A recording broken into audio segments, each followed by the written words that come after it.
أعوذ بالله من الشيطان الرجيم بسم الله الرحمن الرحيم اللهم صل على محمد كما صليت على إبراهيم وعلى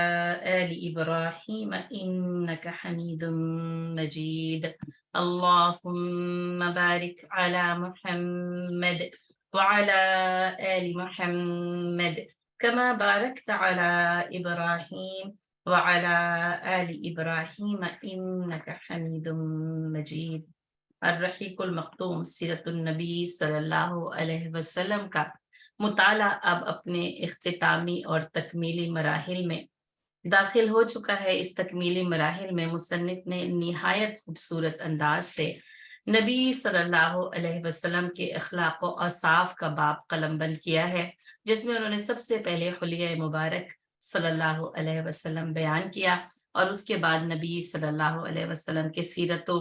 کردار کی کرنوں کو نہایت خوبصورت انداز سے میرے اور آپ کے سامنے بیان کیا ہے۔ یہ کمال نفس اور مکارم اخلاق کا باب ہے، جس میں سب سے پہلے ہم نے پڑھا کہ نبی صلی اللہ علیہ وسلم فصاحت و بلاغت میں ممتاز تھے، یعنی کہ گفتگو کرنے کا فن آپ صلی اللہ علیہ وسلم کو آتا تھا۔ آپ صلی اللہ علیہ وسلم کی زبان جو ہے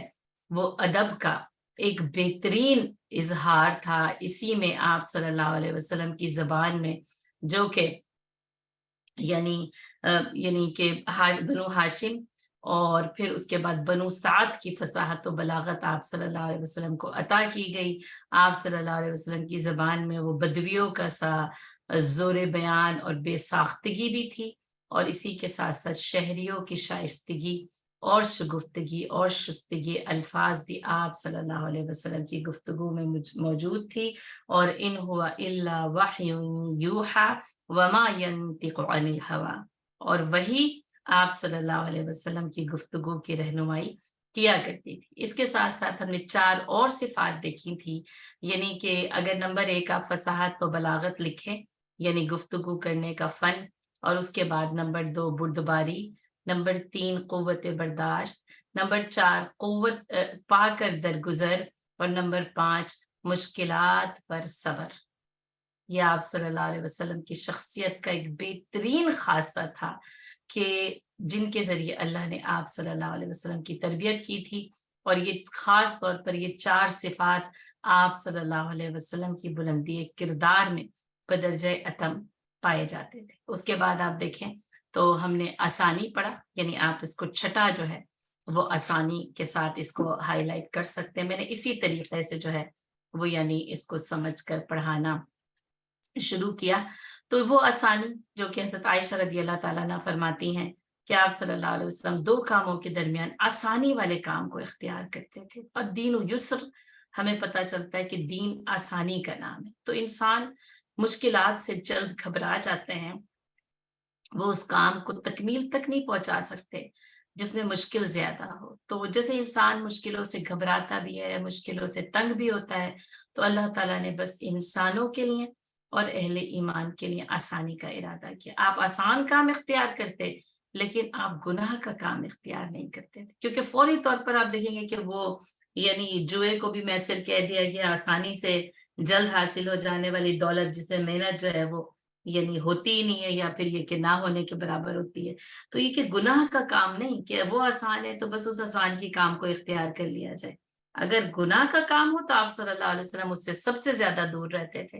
اور اسی طرح آپ نے کبھی اپنی ذات کے لیے انتقام نہ لیا۔ یہ آپ صلی اللہ علیہ وسلم کا آسانی کو اختیار کرنا تھا نا، لیکن اللہ کی حرمت کے لیے، حلال و حرام کے قوانین کے لیے، اللہ کی حدوں کو قائم رکھنے کے لیے پھر تلوار کا استعمال بھی آپ صلی اللہ علیہ وسلم نے کیا۔ اور آپ دیکھیں کہ اس آسانی کے بعد آپ دیکھیں تو ایک وہ جملہ جو بہت ہی بہترین ہے، اور میری اور آپ کی شخصیات جو اس سے بہت زیادہ دور نظر آتی ہے نا، وہ کیا ہے کہ آپ صلی اللہ علیہ وسلم سب سے بڑھ کر غیظ و غضب سے دور اور سب سے جلد راضی ہو جاتے تھے۔ یعنی وہ جو لا تغضب کا پیغام آپ صلی اللہ علیہ وسلم نے دیا، پہلے آپ صلی اللہ علیہ وسلم نے اپنی شخصیت کے ذریعے اس کردار کو پیش کیا کہ آپ سب سے بڑھ کر غیظ و غضب سے دور ہوتے تھے۔ اور لوگ یعنی آج کل اپنی شان ہی اس بات میں سمجھتے ہیں کہ یہ بہت غصہ ور ہے، یا اس کو بہت غصہ آتا ہے، یہ بہت زیادہ جلد غصے میں آ جاتا ہے، اور جب غصہ آتا ہے تو پھر چاروں طرف جو ہے وہ تباہی ہی تباہی ہوتی ہے۔ آپ صلی اللہ علیہ وسلم سب سے بڑھ کر غیظ و غضب سے دور تھے، تو ہمیں اپنے مزاج کا، اپنے اس غصہ کے جو جذبات جو اچانک سے بیدار ہوتے ہیں، شیطان ان کو مشتعل کرتا ہے اور ہم وہ کچھ کر جاتے ہیں جو ہمیں نہیں کرنا چاہیے تھا۔ اور اس کے بعد ہم نے پڑھا اجود الناس، نمبر 8ویں صفت آپ صلی اللہ علیہ وسلم کی اجود الناس، کہ آپ صلی اللہ علیہ وسلم کے جود و کرم کا وصف ایسا تھا کہ اس کا اندازہ کیا ہی نہیں جا سکتا۔ اور اسی لیے میں نے حضرت انس رضی اللہ تعالیٰ عنہ کی زبانی آپ کو 3 چیزیں جو ہے وہ بتائی تھی، اور وہ یہی کہ اجود الناس، کہ آپ صلی اللہ علیہ وسلم جو ہے وہ سخاوت میں سب سے بڑھ کر تھے، یعنی ایسا دریا اس طریقے سے بہتا تھا کہ جس کو فقر کا اندیشہ ہوتا ہی نہ تھا۔ اور اس سلسلے میں ہم نے مختلف قسم کی مثالوں کے ذریعے دیکھا کہ آپ صلی اللہ علیہ وسلم نے اپنے جسم کا کرتا، جو آپ صلی اللہ علیہ وسلم کا اس وقت واحد کرتا یا لباس تھا، وہ بھی اتار کر اس شخص کے ماننے پر اس کو دے دیا، اور آپ صلی اللہ علیہ وسلم گھر کے اندر چلے گئے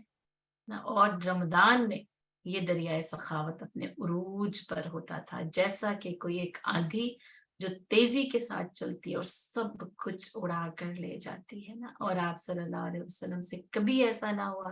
کہ آپ صلی اللہ علیہ وسلم سے کبھی کوئی چیز مانگی گئی ہو اور آپ صلی اللہ علیہ وسلم نے نہ کہہ دیا ہو۔ اور اس کے بعد ہم نے پڑھا نبی صفت اشجع الناس، شجاعت، بہادری اور دلیری۔ اور یہ ہماری پچھلی کلاس کا مضمون تھا کہ جس میں ہم نے اشجع الناس کی کیفیت کو دیکھا کہ آپ صلی اللہ علیہ وسلم کیسے، یعنی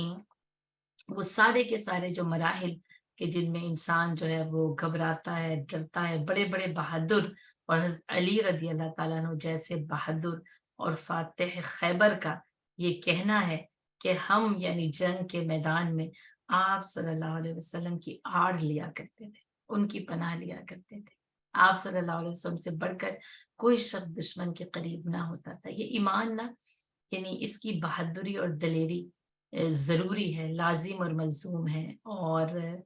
یعنی اس بہادری اور دلیری کے ساتھ ہی یہ ایمان پرورش پاتا ہے اور اسلام کا غلبہ ہو سکتا ہے۔ ورنہ آج امت مسلمہ جتنی یعنی بزدل اور ڈرپوک قوم کی صورت میں سامنے ہے نا، تو ظاہر ہے کہ پھر وہ حضرت خالد بن ولید رضی اللہ تعالیٰ عنہ کا کردار ہو، حضرت عمر رضی اللہ تعالیٰ عنہ کا کردار ہو، حضرت علی رضی اللہ تعالیٰ عنہ کا کردار ہو، اور تمام صحابہ کرام، اور خاص طور پر یعنی یہ سپہ سالاران اسلام جنہوں نے اسلام کو اپنی بہادری اور دلیری کے ذریعے جو ہے فتح مکہ بہادری اور دلیری کے بغیر ممکن نہیں تھی۔ نہ بیت المقدس فتح ہو سکتا تھا، نہ شام، نہ ایران، اور نہ ہی وہ یعنی 22.5 لاکھ مربع میل زمین جس پر اسلام کی فتوحات کے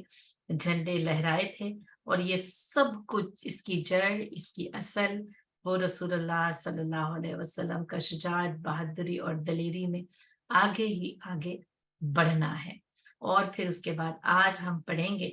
کہ آپ صلی اللہ علیہ وسلم سب سے زیادہ حیادار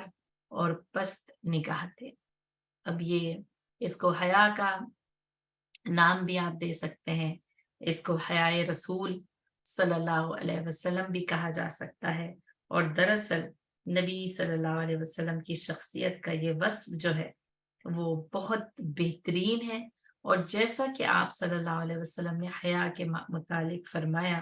کہ الحیاء لا یاتی الا بخیر، یعنی حیا خیر کے سوا اور کچھ نہیں لے کر آتی، یا پھر اس کا ترجمہ یہ کیا گیا کہ حیا سے خیر کی زیادتی ہی فروغ پاتی ہے، یعنی حیا سے صرف اور صرف خیر نکلتی ہے اور کچھ اور نہیں نکلتا۔ اور یہ بھی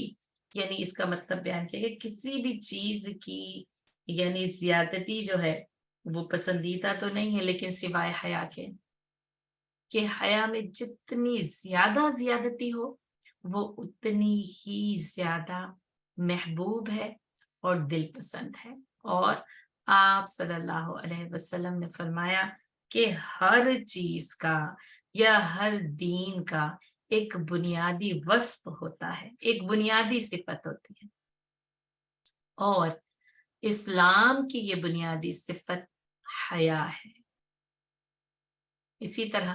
یہ بھی کہا گیا کہ اسلام کا اخلاق حیا ہے، یعنی اسلام جس کردار کو سامنے رکھتا ہے وہ حیا دار کردار ہے۔ آپ صلی اللہ علیہ وسلم سب سے زیادہ حیادار اور پست نگاہ تھے، یعنی نگاہوں کو جھکا کر رکھا کرتے تھے، یہ اس کو غض بصر کہا جاتا ہے۔ ابو سعید خدری رضی اللہ تعالیٰ عنہ فرماتے ہیں کہ آپ صلی اللہ علیہ وسلم پردہ نشیں کنواری عورت سے بھی زیادہ حیادار تھے۔ جب آپ صلی اللہ علیہ وسلم کو کوئی بات ناگوار گزرتی تو چہرے سے پتہ لگ جاتا تھا، یعنی آپ کی حیا کا اظہار نا آپ صلی اللہ علیہ وسلم کے چہرے کے تاثرات سے ہوا کرتا تھا۔ آپ اپنی نظریں کسی کے چہرے پر گاڑتے نہ تھے، نگاہ پست رکھتے تھے، یعنی یہ آپ کی حیا کا عالم کیا تھا کہ آپ کی نگاہیں ہمیشہ جھکی رہتی اور آسمان کی بنسبت زمین کی طرف نظر زیادہ دیر تک رہتی تھی، عموماً نیچی نگاہ سے تاکتے تھے، یعنی اگر دیکھنا بھی ہوتا تھا نا نیچی نگاہ سے، جسے وہ جو کہتے ہیں نا رو در رو، آپ صلی اللہ علیہ وسلم کی آنکھیں حیا کے باعث نا یعنی رو در رو گفتگو نہیں کرتی تھی، رو در رو نہیں دیکھا کرتی تھی، بلکہ یہ کہ جھکا کر دیکھا کرتی، جو نگاہ پست رکھنا ہے یہ ہے غض بصر۔ اور سورہ نور یعنی بہت ہی واضح انداز میں، یعنی کہ اتنے واضح انداز میں کہ جس کو یعنی چھپایا ہی نہیں جا سکتا ہے، یعنی یہ کہ وہ ایسی اس صفت کو غض بصر کو اس طریقے سے سورہ نور بیان کرتی ہے کہ یعنی اس کے اوپر کسی قسم کا کوئی پردہ ڈالا ہی نہیں جا سکتا ہے۔ اللہ تعالیٰ کہتے ہیں وَقُلْ لِلْمُؤْمِنِينَ يَغُضُّضْنَ مِنْ أَبْصَارِهِنَّ، ہے نا، پہلے اس سے پہلے وَقُلْ لِلْمُؤْمِنِينَ يَغُضُّ مِنْ أَبْصَارِهِمْ، ٹھیک ہے، وَقُلْ لِلْمُؤْمِنَاتِ يَغْضُضْنَ مِنْ أَبْصَارِهِنَّ، اور یہاں پر بھی اگر آپ یعنی کانٹیکسٹ دیکھیں تو بات کیا ہے کہ یعنی یہاں پر عورتوں اور مردوں کو الگ الگ نگاہوں کو پست کرنے کا، نگاہوں کو جھکا کر رکھنے کا حکم دیا جائے۔ عام قرآن کے عام اسلوب کے برخلاف کہہ سکتے ہیں، یا یہ کہ خاص اسلوب بیان ہے، یہ وہ ایک عام اسلوب بیان ہے کہ جس کے اندر عورتوں اور مردوں کو ایک ساتھ ہی حکم دیا جا رہا ہے، لیکن یہاں پر دونوں کا حکم الگ الگ دیا گیا کہ کہیں ایسا نہ ہو کہ اس حکم کو سمجھنے میں ذرہ برابر بھی کوئی غلطی نہ کر جائے۔ اس لیے عورتوں اور مردوں یعنی اہل ایمان کی مردوں اور عورتوں کو دونوں کو الگ الگ حکم دیا گیا۔ قُلْ لِلْمُؤْمِنِينَ يَغُضُّوا مِنْ أَبْصَارِهِمْ وَقُلْ لِلْمُؤْمِنَاتِ يَغْضُضْنَ مِنْ أَبْصَارِهِنَّ، اور اہل ایمان مردوں کو حکم دیجیے کہ وہ اپنی نگاہوں کو جھکا کر رکھیں، اور اہل ایمان عورتوں کو حکم دیجیے کہ وہ اپنی نگاہوں کو جھکا کر رکھیں۔ آپ دیکھیں آپ صلی اللہ علیہ وسلم کی نگاہ کے بارے میں، یعنی آپ کی حیا کا اظہار آپ کی نگاہوں سے ہوتا ہے۔ اچھا، نگاہیں جو ہیں وہ دروازہ ہیں اور دل کا آئینہ بھی ہے، اور جیسا کہ آپ صلی اللہ علیہ وسلم نے فرمایا کہ نگاہ ابلیس کے زہریلے تیروں میں سے ایک تیر ہے، جو اس سے بچا لیا جاتا ہے وہ عبادت کی لذت و حلاوت کا مزہ چکھتا ہے۔ تو یہ جو آج نا وہ یعنی تیری نماز بے سرور تیرا امام بے حضور،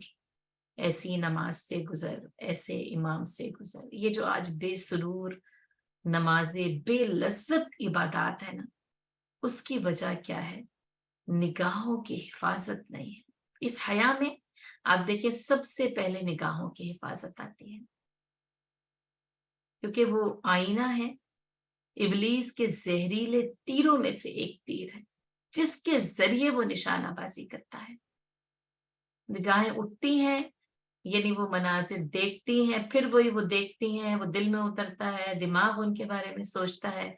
اور انسان جو ہے وہ منتشر رہتا ہے۔ پھر آپ کی نمازیں خشوع و خضوع کی نماز نہیں ہوتی، حاضری اور جاذبیت کی نماز نہیں ہوتی، وہ تو ذہن اور دل جو ہے وہ انہی نگاہوں کے جو مناظر ہوتے ہیں انہی کی لذتوں میں کھویا ہوا بھٹکتا رہتا ہے۔ آپ صلی اللہ علیہ وسلم اپنی نگاہوں کو پست رکھتے، آپ دیکھیں وہ جو ہے نا کہ کان یمشی علی القرآن کان خلقہ القرآن، کہ ان کا اخلاق تو قرآن کا اخلاق تھا۔ تو آپ یہ دیکھیں کہ قرآن جب حکم دے کہ قل للمؤمنین یغضوا من ابصارہم، اور کیسے ہو سکتا ہے کہ آپ صلی اللہ علیہ وسلم اپنی نگاہوں کو پست نہ کرتے؟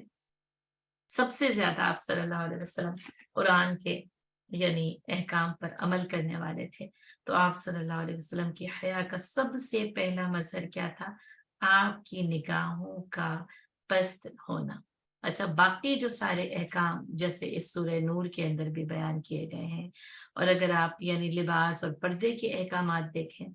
تو سورۃ الاعراف میں خاص طور پر وہ بیان کیے گئے ہیں، پھر اس کے بعد سورۃ الاحزاب میں بیان کیے گئے ہیں، اور سورۃ النور میں، یعنی جیسے خاص طور پر مضمون کے حوالے سے جو آیات ہمیں ملتی ہیں، ویسے تو پورا قرآن جو ہے وہ پھر مختلف جو ہے وہ مقامات پر ہماری تربیت مکمل اور مستقل طور پر کرتا رہتا ہے، لیکن یہ تین جو ہے وہ مقامات اس حیا کے کا جو مظہر ہے نا،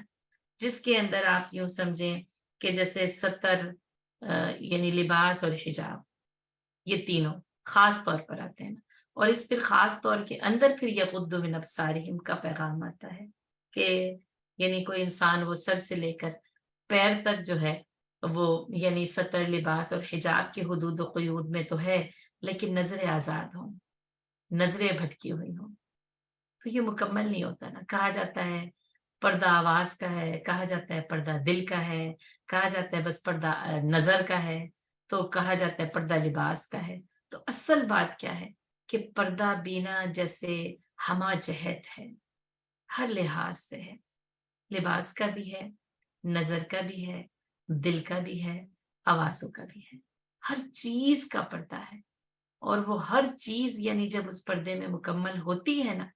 تو اسلام نے جس پردے کا حکم دیا ہے وہ پردہ مکمل ہوتا ہے، ورنہ صرف ایک کپڑا یا لباس یا ایک حجاب یا اسکارف یا ابایا، یا آپ اس کو جو بھی نام دیں، صرف اس کا اختیار کر لینا نا حیا کے سارے تقاضوں کو پورا نہیں کرتا، لیکن وہ بھی اس حیا کے تقاضوں کو پورا کرنے کے لیے ناگزیر ہے، جیسا کہ یغض من ابصارہم، یا پھر یہ کہ آج ہم عورتیں ہونے کے لحاظ سے وَقُلْ لِلْمُؤْمِنَاتِ يَغْضُضْنَ مِنْ أَبْصَارِهِنَّ، اور ان سے کہہ دیجئے اپنی نگاہوں کو جھکا کر رکھے۔ اسلام نے نگاہوں کو آزاد نہیں چھوڑا، ان نگاہوں کی جو حدیں ہیں نا یغضضن من ابصارہن کے ساتھ نا مقرر کر دی گئی ہیں کہ نگاہیں جھکی ہوں۔ آپ دیکھیں کہ یعنی ویسے وہ بے حیائی اور بد کرداری میں بھی نگاہیں ایک بڑا کردار ادا کرتی ہیں، باقی ساری چیزوں کی جو آپ دیکھیں کشش ہے نا، وہ نگاہوں کے ذریعے ہی آنکھوں میں کھبتی ہے تو دل کے اندر جا کر اتر جاتی ہے، اور آپ کی آنکھیں نگاہیں نہ دیکھ رہی ہوں وہ منظر، یا وہ کوئی کسی بھی چیز کی وہ مقناطیسی کشش، تو آپ اس سے دور رہنے میں بآسانی کامیاب ہو سکتے ہیں، لیکن وہ نگاہیں بار بار دیکھتی ہیں، بار بار دیکھتی ہیں، بار بار دیکھتی ہیں، یہاں تک کہ اس چیز کی طلب اور اس کے حصول کی جد و جہد، اور یہاں تک کہ ہم اسے حاصل کر لیتے ہیں۔ اچھا، اسی طرح پھر بے حیائی کے لیے اور بد کرداری کے لیے جو ہے یعنی نفسانی خواہشات کو پورا کرنے کے لیے، اور جس میں پھر جائز ناجائز، حلال اور حرام کی حدود و قیود جو ہے وہ اٹھ جاتی ہیں، اس میں بھی نگاہیں ہیں جو ایک بنیادی کردار ادا کرتی ہیں۔ تو یہ نظروں کی پابندی، یہ نظروں کی حفاظت بہت زیادہ لازم اور ملزوم ہے۔ اب آپ یہ دیکھیں کہ قرآن کی حکمت کیا ہے کہ آنکھوں کو بند رکھو، اب آنکھیں بند رکھیں گے تو کیا ہوگا، ہے نا؟ پھر وہی کہ وہ بینا اور نابینا تو برابر نہیں ہو سکتے، تو اب دیکھنا بھی ہے، لیکن ہے دیکھنا یہی کہ نہ دیکھا کرے کوئی۔ تو ایسے نگاہوں کو جھکا کر ان کو یعنی ٹرین کیا گیا ہے، ان کی تربیت کی، اور بہت مشکل ہے یہ تربیت کہ آپ اپنی نگاہوں کو جھکائیں، یعنی پھر بار بار نا نگاہیں اٹھ جاتی، اور ظاہر ہے اتنا آسان نہیں ہوگا، اور اتنا آسان نہیں ہے کہ آپ جو ہے وہ بس ان کو جھکا کر رکھیں، نگاہیں وہ نہ دیکھیں کہ جو انہیں یعنی دیکھنا نہیں چاہیے۔ اور آپ صلی اللہ علیہ وسلم یعنی آسمان کی بنسبت اب زمین کی طرف آپ کی نظر زیادہ دیر تک رہتی تھی، جیسے وہ اٹھی ہوئی نگاہیں نا چاروں طرف ہوتی ہیں، تو اس میں آپ صلی اللہ علیہ وسلم نے اپنے آپ کو پابند کیا تھا کہ آپ اپنی نگاہ کو پست رکھتے تھے، دیکھتے بھی تھے تو نیچی نگاہوں سے ہی دیکھا کرتے تھے۔ تو یہ تو ہماری یعنی آنکھوں کی تربیت ہو گئی۔ حیا اور کرم نفس کا عالم یہ تھا کہ کسی سے ناگوار بات رو در رو نہ کہتے، جیسے میں نے آپ کو کہا نا رو در رو، نگاہیں بھی بے باک نہیں تھیں اور زبان بھی بے باک نہیں تھی۔ آپ کسی سے ناگوار بات رو در رو نہ کہتے، یہ حیا میں زبان کی حفاظت ہے۔ اب آپ ذرا یعنی ہم دیکھیں اور سوچیں کہ اسلام ہمیں حیا کا کیسا جو ہے نا ویژن دیتا ہے، کتنا یعنی وسیع اور کشادہ۔ صرف لباس اور پردے کی حدود و قیود میں حیا قید نہیں ہے، نظریں اور زبان پہلے ان کی حفاظت ہوگی۔ یعنی اب کوئی مرد ہو یا عورت، اسلامی طور پر لباس کے بڑا شعار جو ہے وہ اس کا بہترین ہے، اسلامی شعار کے ساتھ اس کا لباس ہے، لیکن اس کی زبان جو ہے وہ اسلامی حدود و قیود کے مطابق نہیں ہے۔ تو آپ کیا سوچ سکتے ہیں کہ اس کی حیا یا بس یہ کہ پردے کے ایک مظہر کو اختیار کرنے کی وجہ سے وہ حیادار ہو جائے گا؟ نہیں، پہلے نگاہوں کی حیا، اور پھر آپ دیکھیں کہ یہاں پر ابھی لباس کی تو بات نہیں ہوئی بلکہ بات کی بات ہوئی ہے نا، کیونکہ گفتگو بھی انسان کا لباس ہے۔ اچھا جیسے کہا نا نگاہیں آئینہ ہوتی ہیں، دروازہ ہے، اسی طرح آپ دیکھیں کہ گفتگو انسان کی شخصیت کی عکاس ہوتی ہے، اس کی آئینہ دار ہوتی ہے نا؟ اور یہ زبان کی حفاظت کتنی ضروری،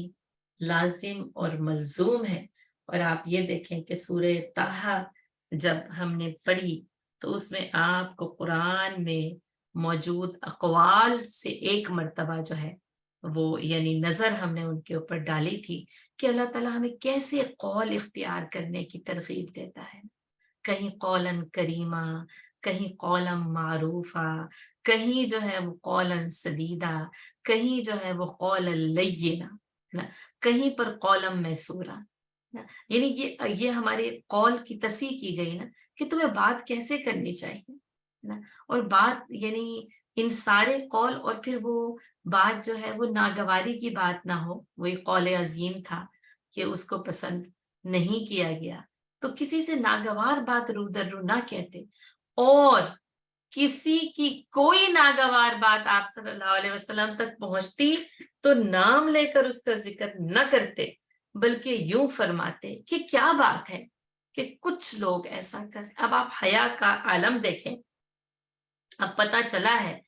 کہ کسی نے یہ بات کہی ہے، لیکن آپ صلی اللہ علیہ وسلم اس کا نام نہ لیتے، یعنی اس کو آپ کو پتا ہوتا کہ کسی نے جس نے بھی یہ بات کہی ہے اس کا نام آپ تک پہنچتا، لیکن آپ نام لے کر اس کا ذکر نہ فرماتے، یعنی اس بات کی تصحیح کی جاتی، اس بات کی اصلاح تو کی جاتی، لیکن ایسے کہ کیا بات ہے کہ کچھ لوگ ایسا کر رہے ہیں، یا مجھ تک یہ بات پہنچی ہے کہ کسی نے ایسا کہا ہے نا۔ تو بات کیا ہوتی ہے کہ اب نام نہ لیا جائے نا تو زیادہ بہتر ہے، یہ سنت رسول صلی اللہ علیہ وسلم۔ اچھا کبھی خوبیوں کے لیے بھی ایسا کیا جا سکتا ہے، یعنی یہ ایک اس سے ہٹ کر بات ہے، لیکن کیونکہ بات کیا ہے کہ آپ کہتے ہیں کہ کچھ لوگ ایسا کر رہے ہیں۔ اچھا جب خوبیوں کی بات آتی ہے، جب کوئی اچھی بات آپ صلی اللہ علیہ وسلم تک پہنچتی نا، تو تب بھی آپ صلی اللہ علیہ وسلم محفل اور مجلس میں ایسے ذکر کرتے کہ اللہ کا شکر ہے کہ اللہ نے امت مسلمہ میں ایسے لوگ پیدا کیے کہ جو یہ اور یہ اور یہ کرتے ہیں، یعنی کہ وہ نیک کام کرتے ہیں، اچھے کام کرتے ہیں، اور ناگوار بات بھی ہوتی تو آپ کہتے کیا بات ہے کہ کچھ لوگ ایسا کر رہے ہیں، یعنی کیوں لوگ ایسا کر رہے ہیں، یعنی اس ناگوار بات کی اصلاح کسی کا نام لیے بغیر کی جاتی تھی۔ یہ حیا کہ کسی کو یعنی آپ صلی اللہ علیہ وسلم نے کسی کے لیے بھی نا یعنی ایسی بات نہ کی جو اس کی یعنی عزت نفس کو متاثر کرتی، یہ بھی یعنی حیا کے اندر شامل ہے کہ کسی کی عزت نفس کو اور کسی کی خودی کو متاثر نہ کیا جائے۔ اب دیکھیں مجلس میں یعنی ویسے تو اگر آپ کی کوئی اچھی بات ذکر کی جائے تو واقعی بڑا اچھا لگتا ہے، لیکن اگر کوئی یعنی کوئی دوسری طرح کی بات اگر کی جائے تو ظاہر ہے کہ بعض اوقات اچھا نہیں لگتا نا، تو ناگوار بات، اور بعض اوقات کیا میں سمجھتی ہوں کہ ہمیشہ ہی ہمیں اچھا نہیں لگے گا، تو پھر آپ صلی اللہ علیہ وسلم نے اس چیز کو اختیار ہی نہ کیا۔ لوگوں کے جذبات کا، یہ جذبات کی نزاکت کا اسلام نے بہت زیادہ خیال رکھا ہے۔ اور آپ یہ دیکھیں کہ یعنی یہ زبان کی جو لغزشیں ہیں نا، یہ جہنم میں گرا دینے والی لغزشیں ہیں۔ جیسا کہ آپ صلی اللہ علیہ وسلم نے فرمایا نا کہ کتنے ہی چہرے ایسے ہیں نا، یعنی کتنے ہی لوگ یہ جسم ایسے ہیں جن کو چہروں کے بل گھسیٹ کر، یا کتنے ہی چہرے ایسے ہیں جو اپنے منہ کے بل گھسیٹ کر جہنم میں پھینک دیے جائیں گے۔ اور آپ صلی اللہ علیہ وسلم نے فرمایا اور وہ اپنی زبان کی کھیتیوں کے سبب پھینکے جائیں گے۔ تو حضرت معاذ بن جبل رضی اللہ تعالیٰ عنہ نے کہا کیا یا رسول اللہ، کیا اس زبان کے باعث؟ اللہ کے رسول صلی اللہ علیہ وسلم نے فرمایا سکلت امک یا معاذ، اے معاذ تیری ماں تجھے گم کرے، اور کس اور چیز کے باعث؟ یعنی سب سے زیادہ یہ زبان کی کھیتیاں ہیں جو انسان کو منہ کے بل گھسیٹ کر جہنم میں پھینک دیں گے۔ اور ہم بہت کم اس زبان اور اس کی لفزش ہے یا اس کی جو کھیتیاں ہیں، جب بس یہ چلتی ہے نا تو چلتی چلی جاتی ہے اور تلواروں کی طرح دلوں کو کاٹتی چلی جاتی ہے۔ تو حیا کی گفتگو نا، یعنی اگر حیا کے پردے میں لپٹی ہوئی ہو نا تو وہ گفتگو پھر دلوں کو نہیں کاٹتی۔ وہ ناگواری کی بات کا تذکرہ بھی اس طرح کرتی ہے کہ سامنے وہ شخص بیٹھا ہو لیکن پتہ یہ ہو کہ کسی اور نے ایسا کیا ہے۔ اور آپ سب سے زیادہ صحیح مصداق آپ صلی اللہ علیہ وسلم اس طرح تھے، جیسے کہا کہ وہ فرزوق کے اس شعر کے مصداق کہ یغدی حیا و یغدی من محابتی فلا یکلم الا حین یبتسم۔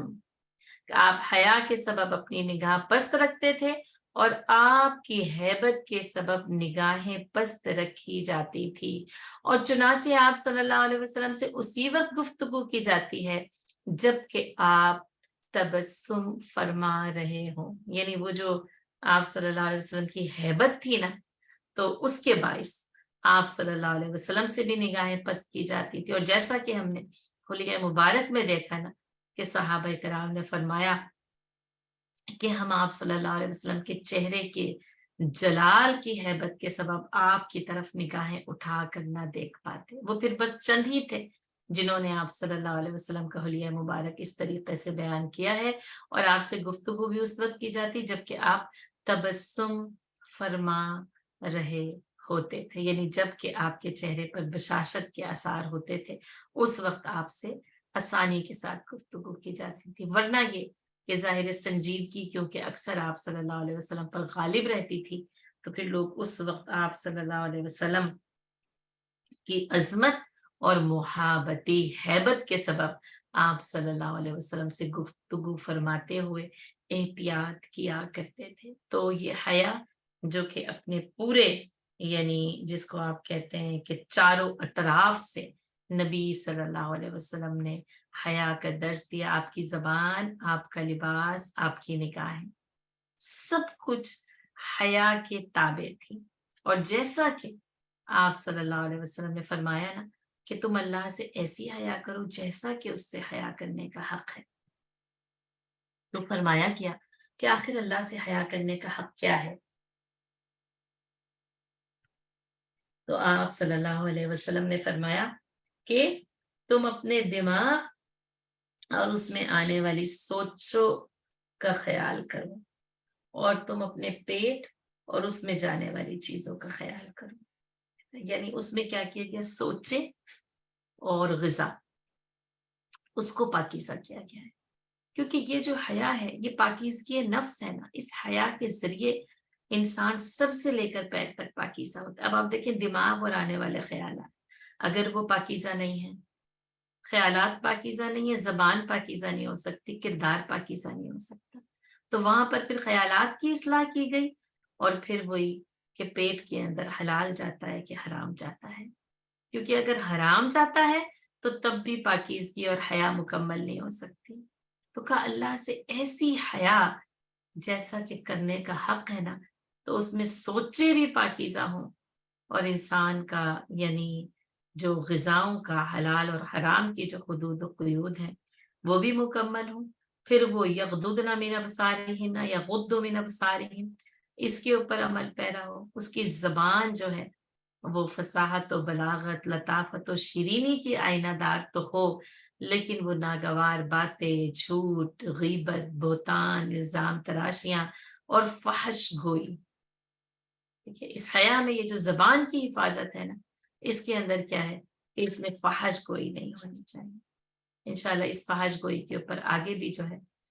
وہ مزید جو ہے وہ ہم آگے پڑھیں گے. لیکن اس کو یہاں پر یعنی یہ مکمل ہوگا یہ چیپٹر جب کہ آپ اس میں فحش گوئی کو لکھ لیں. اور پھر جیسے کہ میں نے آپ کو بتایا کہ سورۃ الاعراف، سورۃ الاحزاب اور سورۃ النور اس حیا، لباس، پردے اور حجاب کے احکامات کو مکمل کر کے نا ایک مکمل حیا دار معاشرہ اور حیا پر عمل کرنے والا کردار اسلام معاشرے کو دیتا ہے. سورۃ الاعراف میں لباس کے حوالے سے ہم پڑھ چکے. وَأَنزَلْنَا عَلَيْكُمْ لِبَاسٍ ہے نا یواری سوآتکم وریشا وَلِبَاسُ التَّقْوَى ذَلِكَ خَيْرٌ. اور وہاں لباس کے سارے وہ بتا کر کہ اس میں زینت بھی ہے، اس میں ستر کو چھپانا بھی ہے، اور لباس التقوی ذالک خیر. بہترین لباس وہ لباس ہے جو انسان تقوی کے ساتھ پہنتا ہے. یہ تقوی کا لباس نا مطلوب ہے، محبوب ہے، پسندیدہ ترین ہے. پھر آپ دیکھیں کہ یعنی جیسے ویسے ترتیب میں سورہ نور پہلے ہے، سورہ احزاب یعنی قرآن کی ترتیب میں بعد میں آتی ہے، لیکن نزولی ترتیب میں سورۃ الاحزاب پہلے آئی ہے، سورۃ النور بعد میں آئی ہے. گویا کہ یعنی پردے کے احکام سورۃ الاحزاب میں نازل کیے گئے، اور جب اس کے متعلق یعنی جیسے مزید تفصیل کی ضرورت پیش آئی تو سورۃ النور میں اس کی مزید تفصیل بتا کر تکمیل کر دی گئی، اس کو مکمل کر دیا گیا. وہاں پہ تھا کہ اے نبی آپ اپنی جو ہے وہ قل لازواجک و بناتک و نساء المؤمنین یدنین علیہن من جلابیبہن، اور آپ اپنی بیویوں، بیٹیوں اور مومنین کی عورتوں سے کہہ دیجئے کہ اپنے جلباب کو اپنے اوپر ڈال لیا کریں، اپنے قریب کر لیا کریں. ذالک ادنا ان یعرفنا فلا یؤذین، اور یہ زیادہ قریب ہے اس بات کے کہ وہ پہچان لی جائیں اور ستائی نہ جائیں. ذالک ادنا ان یعرفنا فلا یؤذین، اور یہ زیادہ قریب ہے اس بات کا کہ وہ پہچانی جائیں، فلا یؤذین، اور وہ ستائی نہ جائیں. وکان اللہ غفور الرحیم، اور یقیناً اللہ جو ہے وہ غفور ہے اور رحیم ہے. یہ سورۃ الاحزاب کی آیہ نمبر 59 ہے. اور جس کو قرآن کی آیت حجاب کہا جاتا ہے وہ سورۃ الاحزاب کی آیہ نمبر 53 ہے، جو کہ ایک پورے پس منظر کے ساتھ ہے. لیکن بس میں جو ہے وہ آپ کو اس کا وہ ٹکڑا سنا دیتی ہوں کہ جس کے اندر یعنی حجاب کی آیت نازل ہوئی. وَإِذَا سَأَلْتُمُوهُنَّ مَتَاعًا فَاسْأَلُوهُنَّ مِنْ وَرَاءِ حِجَابٍ ذَلِكُمْ أَطْهَرُ لِقُلُوبِكُمْ وَقُلُوبِهِنَّ. اور جب ان سے کچھ مانگا جائے، کوئی متاع ضرورت ہے، ڈیلی لائف کے کام ہے، تو فَاسْأَلُوهُنَّ مِنْ وَرَاءِ حِجَابٍ، تو ان سے جب طلب کیا جائے تو حجاب کے پردے کے پیچھے سے کیا جائے. یعنی پھر یہ یعنی عورتوں کا نامحرم مردوں کے ساتھ جو یعنی لین دین ہے نا من وراء حجاب ہے، حجاب کے پیچھے سے یا حجاب کے ساتھ، یعنی یہ کہ وہ حجاب کے ساتھ. ذالکم اطہر لقلوبکم وقلوبہن، یہ ان کے دلوں اور یعنی عورتوں اور مردوں دونوں کے دلوں کے لیے زیادہ پاکیزہ ہے. اب آپ دیکھ لیں اس حجاب کے ذریعے دلوں کو پاکیزہ کیا گیا، دلوں کی پاکیزگی بیان کی گئی. ذالکم اطہر لقلوبکم وقلوبہن، یہ زیادہ پاک، ان دونوں کے دل آلودہ نہیں ہوتے من وراء حجاب، اگر حجاب کی رکاوٹ، حجاب کی آڑ، حجاب کا پردہ جو ہے وہ سامنے ہو. سورۃ الاحزاب کی آیت نمبر 53 جو کہ آیت حجاب کہلاتی ہے، اور اس آیت کے ذریعے پردہ جو ہے وہ یعنی ڈال دیا گیا ہے. پھر آپ نے جو ہے ابھی جو میں نے آیت نمبر 59 آپ کے سامنے پڑھی، اب اس کے اندر نا جلباب کو اختیار کیا گیا ہے. حجاب اور جلباب یعنی اس میں ظاہر ہے کہ پھر ہم اس کو عبایا کہہ سکتے ہیں، برقع کہہ سکتے ہیں، واٹ ایور اٹ از، لیکن قرآن نے جلابیبہن ہے نا، قل لازواجک یا ایھا النبی قل لازواجک وبناتک ونساء المؤمنین، آپ اپنی بیویوں سے اور اپنی بیٹیوں سے اور مومنین کی عورتوں سے یہ کہہ دیجئے